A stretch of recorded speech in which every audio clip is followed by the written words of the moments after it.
Bonjour et merci d'être avec nous. Il est 12h30, c'est l'heure de notre flash de mi-journée de ce lundi 3 avril.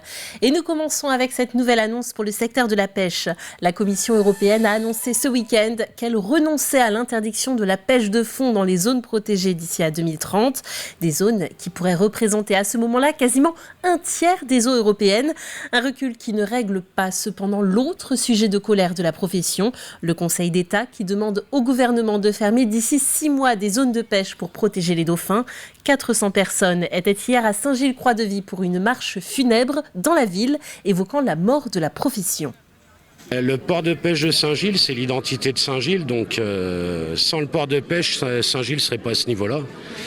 Et on ne veut pas finir comme Saint-Jean-de-Mont, une station balnéaire, quoi. On a réuni les 14 maires du pays de Saint-Gilles-Croix-de-Vie en soutien à nos marins pêcheurs qui sont en lutte depuis quelques jours sur 2 sujets. Le premier, c'était un sujet européen qui a été réglé mais qui ne nous faisait pas peur. Le second, c'est l'injonction du Conseil d'État qui donne 6 mois au gouvernement français pour fermer les zones de pêche. Et celui-ci nous inquiète et continue à nous inquiéter parce que c'est la mort de la filière. Donc vous voyez, on était 400 cet après-midi sans avoir fait aucune publicité. C'était la marche des familles, les marins pêcheurs, leurs enfants, leurs familles et les élus.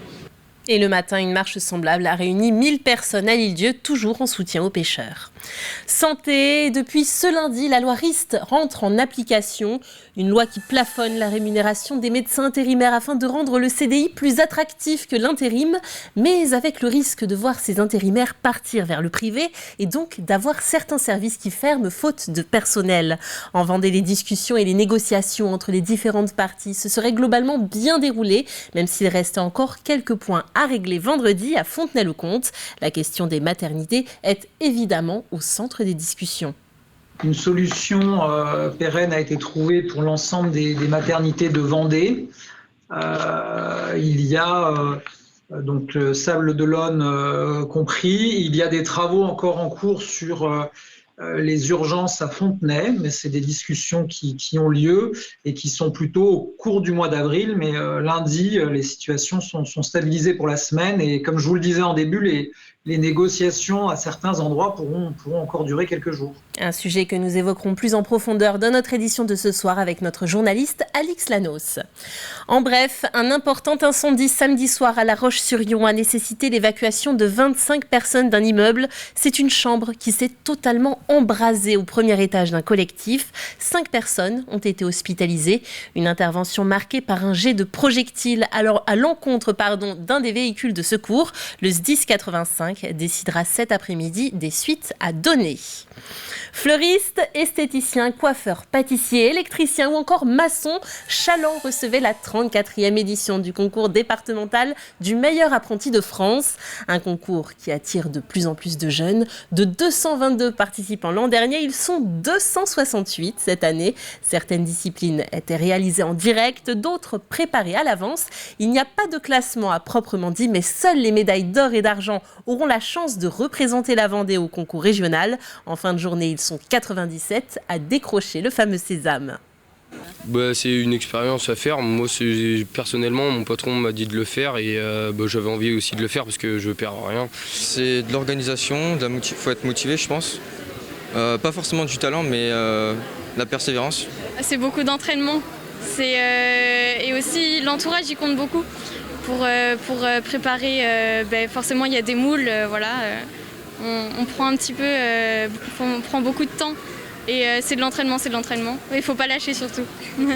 Je suis fière de moi parce que forcément c'est pas évident. Donc je suis contente de ce que j'ai fait parce que c'est ce que j'avais dans ma tête à peu près. Et l'étape suivante, donc le concours régional des meilleurs apprentis de France, se déroulera le 13 mai à Laval. 4300 sportifs ont participé ce week-end à la bicentenaire de La Roche-sur-Yon. Si le dimanche, courses et randonnées se sont succédés au haras de la Vendée, le samedi, c'est une ambiance disco qui a animé la totalité du centre-ville. 641 participants fluo et déjantés ont profité de l'une des courses les plus folles de l'année. Sur un air de Toutou Youtou, le reportage de Colline Davy. 3, 2, 1, c'est parti! Top départ pour la 20e édition de la bicentenaire. Une formule un peu différente et une seule exigence, s'amuser.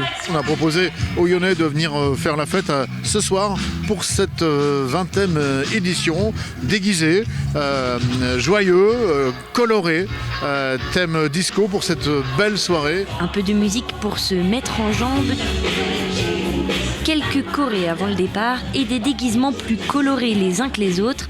650 Lyonnais ont répondu présent à cet appel. Ça avait l'air d'avoir une bonne ambiance et pour se retrouver entre amis, c'est sympa. Ouais. Ce thème disco et tout, avec les déguisements et tout, ça va être fun, on pense. C'est sympa les courses à thématique comme ça change. On m'a forcé à venir, non, on m'a pas forcé, mais voilà, on nous a invités, on est un groupe de copains dans un délire, donc... C'est un bon moment qu'on va partager ensemble, donc ça change de la Joséphine qu'on a l'habitude de faire. Là, c'est pour une bonne cause, la Joséphine, là, c'est plutôt pour rigoler. Tous ces coureurs viennent aussi pour la bonne cause. À chaque participation, c'est 1 euro reversé au Rire Médecin. L'association pourra ainsi financer 25 spectacles de clowns professionnels pour les enfants hospitalisés et donc transmettre un peu de cette journée. On est là pour aussi procurer de la joie, bien sûr, et partager la joie avec tout le monde. Voilà, et cette joie, bien sûr, elle va jusqu'à l'hôpital, bien entendu, pour les enfants qui sont bloqués sur leur lit. On leur apporte un peu de bonheur, un peu de légèreté également. Et il est prouvé que des enfants heureux vont guérir plus vite et avec moins de médicaments. La soirée s'achève toujours en musique et en couleurs malgré la tombée de la nuit. Surtout le week-end, 4000 personnes ont participé en courant, en se déguisant ou les deux à la bicentenaire. Du football, aux Herbiers, le VHF recevait Andrézieux-Boutéon. Alors sur le papier, c'était un peu gagné d'avance, puisque les Vendéens sont leaders de leur groupe de National 2 et les Rodaniens 12e et premier relégable. Mais sur le papier seulement, car si les Rouges et Noirs ont ouvert le score, leurs adversaires ont réussi à marquer aussi avant la mi-temps et le VHF n'a pas réussi à faire mieux ensuite. Score final, 1-1. On fait, je pense, 15-20 bonnes premières minutes où on arrive à ouvrir le score et puis inexplicablement... On se met à reculer et on accepte la domination d'Andrézieux. On a essayé de corriger les choses à la mi-temps en demandant aux joueurs d'être plus haut, d'aller chercher. Voilà, on n'a pas pris les 3 points, on en a pris un. On reste premier, il reste 7 matchs. On sait qu'on ne nous donnera rien, à l'image de la terrible erreur, je pense, arbitrale ce soir, mais ça fait partie du foot. Et à nous de réagir, bien récupérer, de réagir pour aller chercher les points qu'on n'a pas obtenus ce soir face à Bourges. C'est la fin de ce flash, on se retrouve à 18h pour une édition complète. D'ici là, passez une très belle après-midi sur TV Vendée.